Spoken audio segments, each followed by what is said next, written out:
Hello everyone, welcome back to the White One Auto YouTube channel, and what we have in here today is a 1972 Lemans convertible. And I will show you the driver's side wheel, and then we will show you the passenger side. Because what has happened, this customer hit a pretty big pothole and they did some damage to the wheel. I think there's wheel damage there. And the camber on this thing is way out. So they've already replaced the lower control arm. See, they put a lower control arm on here and they brought it here so we can get it into an alignment. So hopefully we can just put some shims in it after we get it positioned on the lift correctly, and then we can bring it back into spec. So let me open the hood to show you something. So in these cars, the camber is controlled by the shims that go in between. So this component here is your control arm.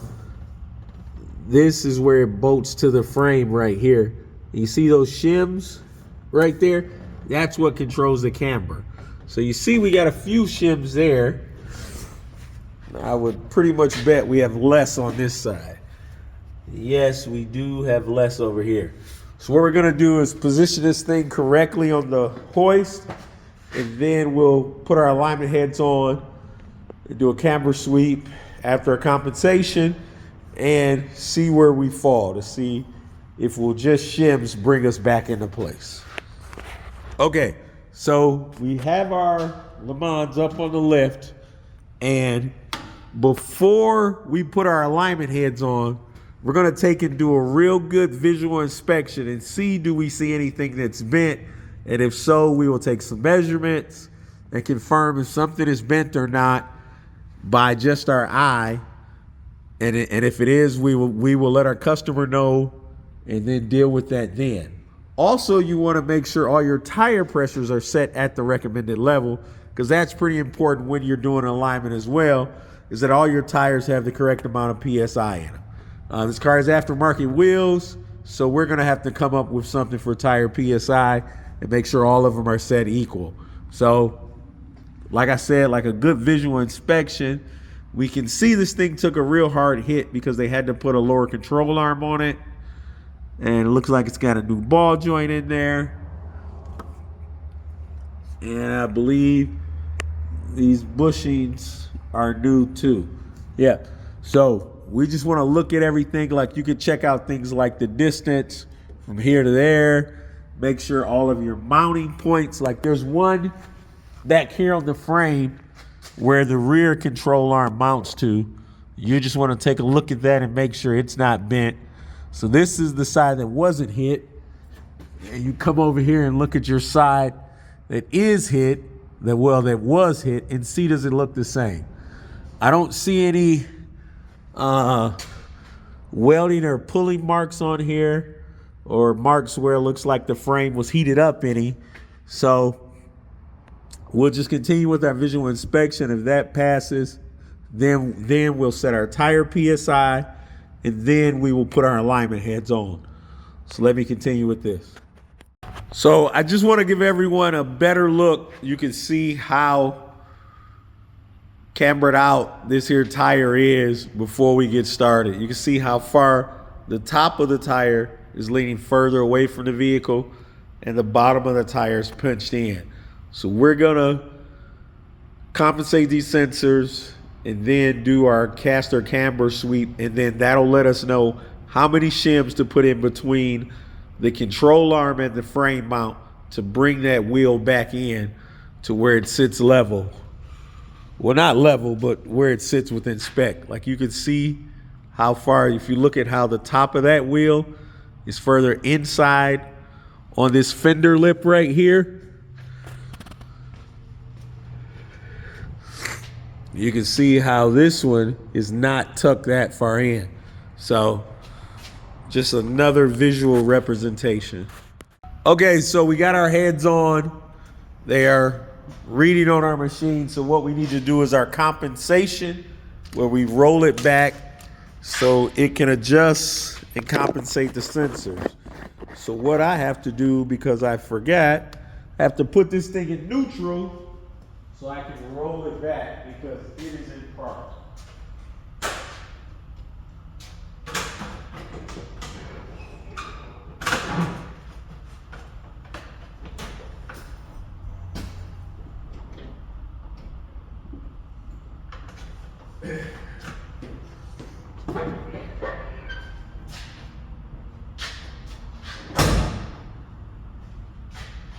Let us roll back.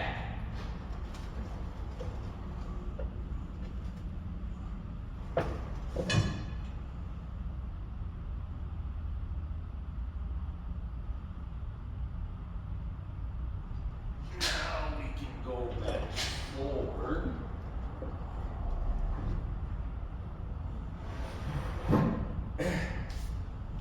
Now it should start picking up the reading after that. So now it's telling us that we need to do a caster sweep, but first we need to pull our pins out of our turn plates. So let me do that. Okay, so we pulled our pins. Okay, so we pulled our pins out of our turn plates. Let me unplug this compressor drain so that doesn't happen again. And then, so what we're gonna do is follow the direction of where it tells us to turn our wheel, and that's what we'll do with our brake compressor on.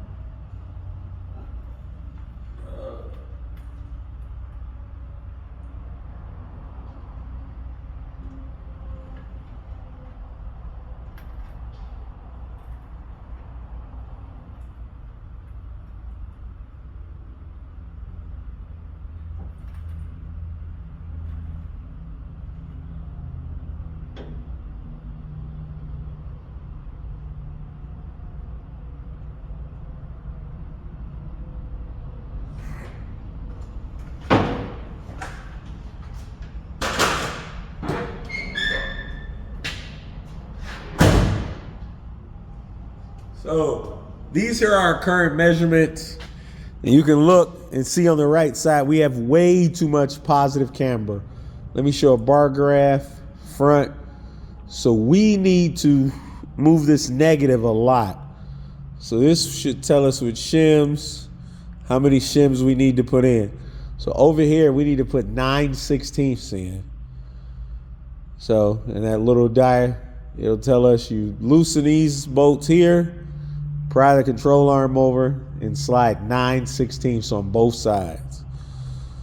And it's telling us to remove 1/8 and 5/32. So this is the front of the car, this is the rear of the car.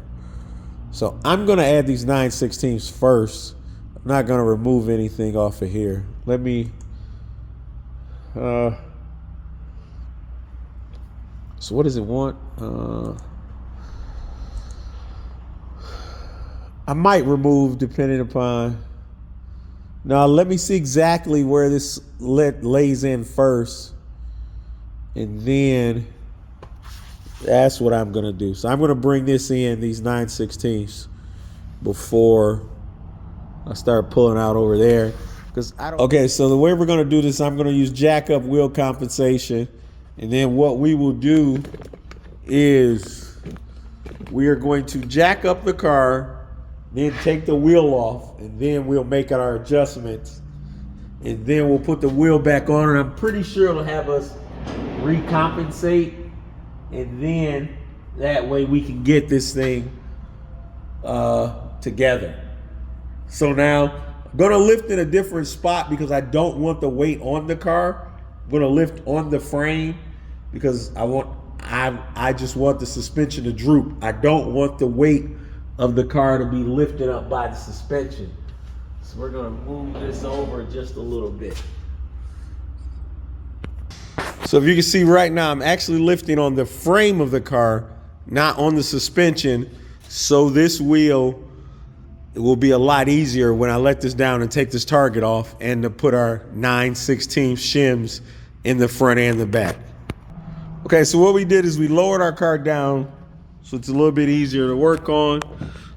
So what we have to do is loosen this nut and this nut. Then we'll pry this control arm back away and put 9/16 inch shims in both the front and the back. Okay, and one thing I want to note. So you see this stud that's sticking out. So that's a bolt. The factory bolts in there, they have serrations on them and they are pressed in to this mount. But typically if you use aftermarket control arms, they may come with new bolts and some people swap them out. I typically do it too. So what'll happen now is it's not seated inside this anymore. It'll spin, so you have to put a wrench on this side too. Hopefully this one doesn't spin. I think that's 11/16. And we'll just, oh boy, those came off quite easy there. So we gotta back this out enough so we can get 9/16 in there, which is over a 1/2 inch, because 8/16 would be a 1/2 inch. So that is a lot that we need to do. So that's a lot of room to make up. But it's not really crazy for one of these type of cars. You could have that many shims in there. Okay, one other thing I meant to mention. You see how there's a shim already in there? You don't want to lose that because the measurement was taken into account with that shim that's already in there. So to get it within the spec that the machine is looking for, you need to keep that same amount of shim in there as well. So be mindful of if there was a shim in there or not. There wasn't one up here, but there is one here. So we have to keep that same thickness or that same shim in there. So we have both of these nuts backed off enough. Well, at least I hope it's enough of what I think is enough. And let me grab a pry bar. So then what we'll do is you take your pry bar, sit it down there. You know, we need to get this thing over some. Well, that side wants to move. So you get 9/16 in there. This side doesn't want to move. I'm probably gonna have to get a hammer because it's probably seized on that bolt. Okay, so what I did was I took my pry bar down here and hit it with the hammer, and now this side moves some. So now we can start getting our shims in there. Let me get our shim pack together because we need 9/16 for each side. So this is what our shims look like. You see that says so 1/8, so that's 1/8 of an inch. So trying to see, I should have some thicker than that. Let me see, dude. Now 1/8 inch might be as thick as they come. So we need 9/16.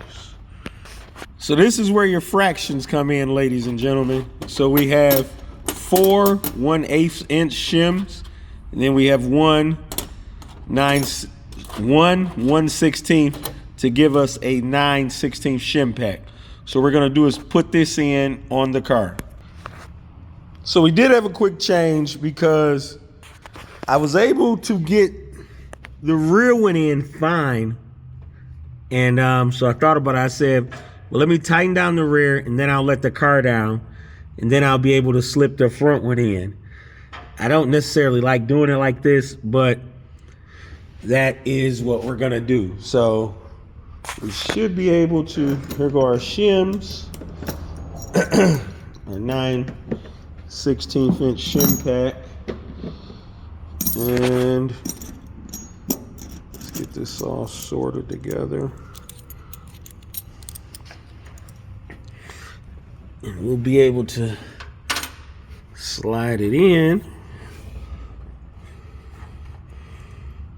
like that. Then put our, it's 8, so that's 4/8 right there, which is a 1/2 inch. And we just put a 16th in there, so that'll give us 9/16. And then we'll go back and tighten down this 11/16 inch bolt right here. So now we have both our nuts tightened down. So now we need to set our alignment rack back up to receive the measurement.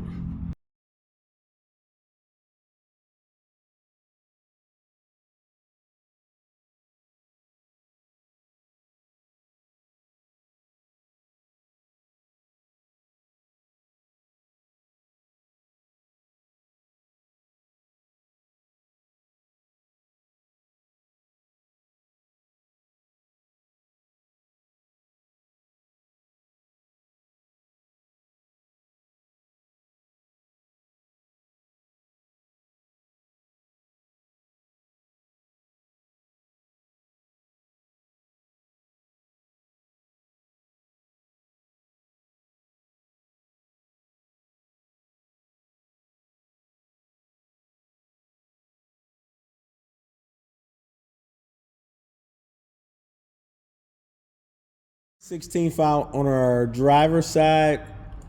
Let me recompensate, and then we'll take a measurement, a caster measurement.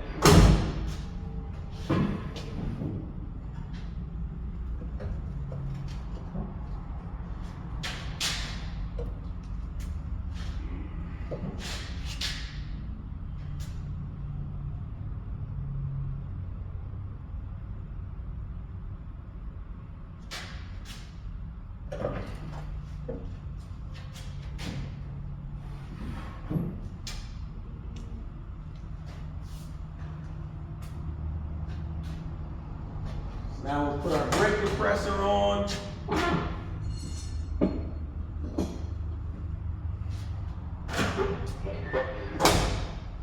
We'll pull our pins on our turn plates.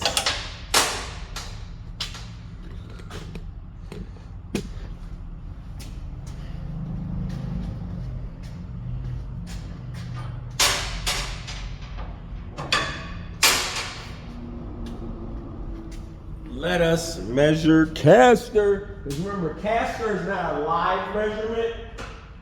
Camber and toe are live, which means they change as you change it. The caster has to be calculated.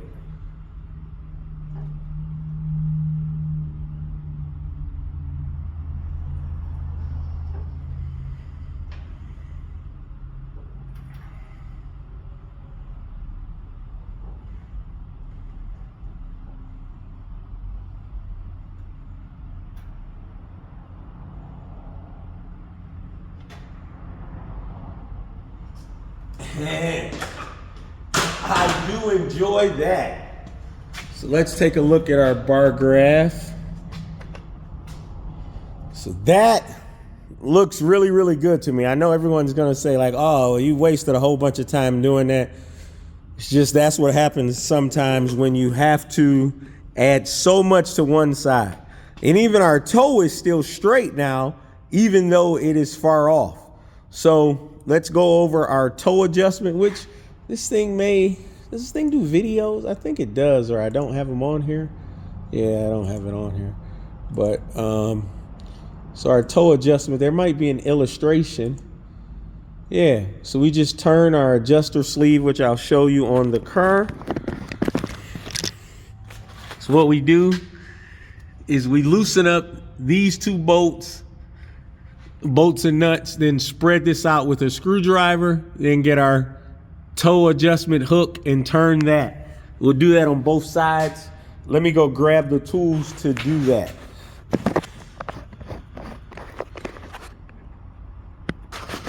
Okay, so these are the tools that we're gonna use for our tie rod and adjustment. These are the hooks. They fit on the sleeve. They grab it and then you're able to turn it. We're gonna use a 1/2 inch drive ratchet for that. We need a 9/16 socket for this car to loosen up the nuts, a 9/16 inch wrench to hold it. We're gonna use our impact to turn it, and this screwdriver just spreads the sleeves apart. So we are gonna use our wind toe to actually get our final toe done, but I wanna get these things free first. And and then get them in the green, and then do our wind toe, because they're probably a little bit stubborn just because they've been sitting there for so long. Okay, so let's get this thing going. So first thing we're gonna do is bust free our nuts. And we hope our impact in this case gets in here, and it does. So where's our wrench?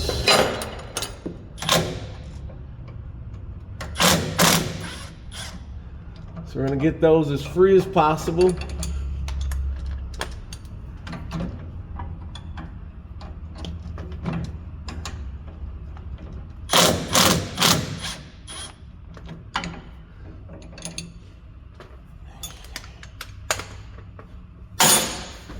And next you take your screwdriver or your pry bar and pry these things loose so they can move the tie rod end sleeve. And I always, when I'm done, I keep these turned down. And you take your sleeve hair tool and you turn it whichever way it needs to go once it budges. And that is not the right way for this one because we're watching our screen. And this one. That's the way we need to go. And then you just hook it around so you can see the screen will make a change as we turn this thing.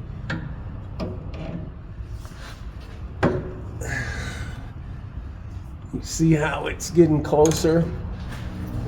We'll eventually get in the green here. Eventually.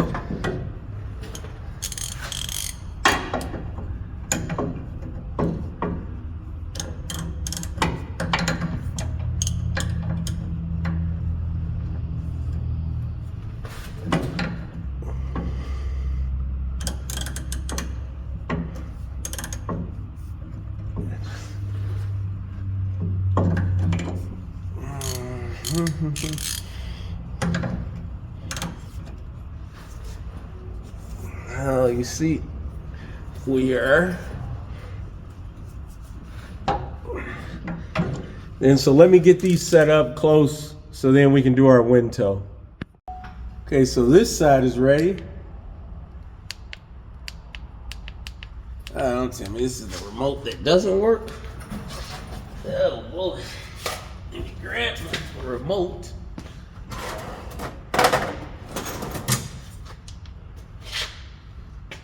And it says that side is fine, so we just need to lock her down. Okay.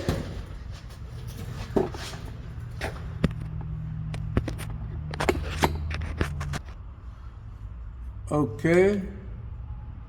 So now it says we are good. Remember, caster is not a live measurement. It is a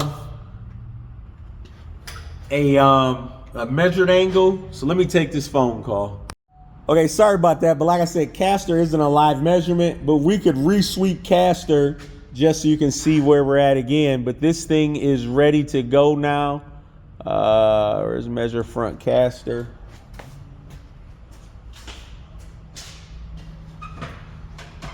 Let's turn it here.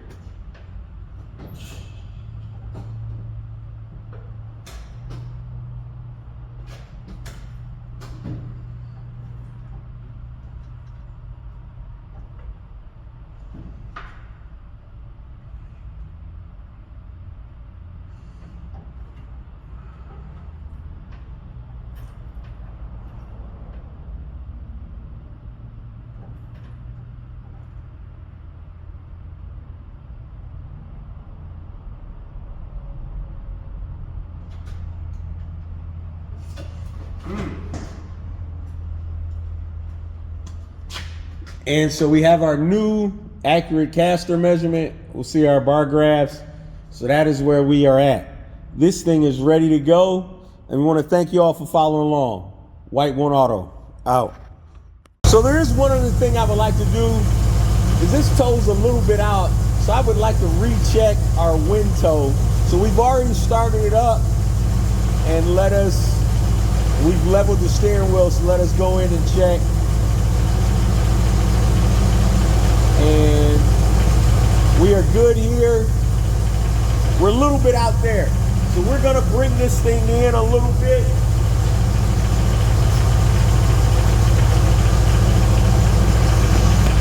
Okay, so we got this thing in. So we see where that is. Now let me remeasure caster again and level off again. Well, actually, just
so we'll look at our bar graph. This is where we're at. So let's redo our our wind toe. It says we're a tad bit out there, which we can bring this in here.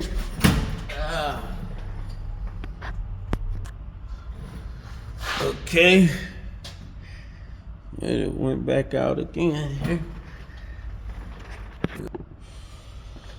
So there we go. There we go.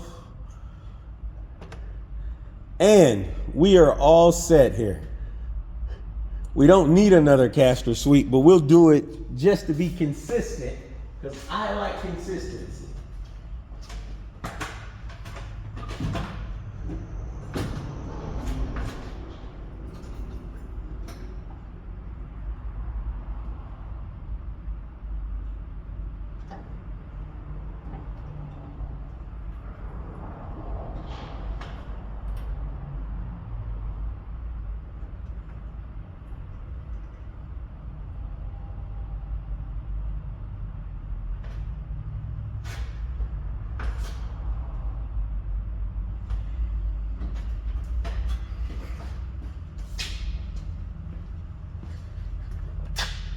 Let us show our before and after measurements.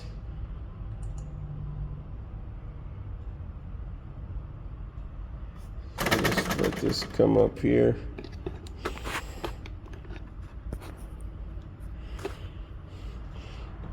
So the red up top is where we were before, and the bottom is where we currently are. So we will print this, and we are done. Thank you all for following along with White One Auto with the longest alignment video on YouTube.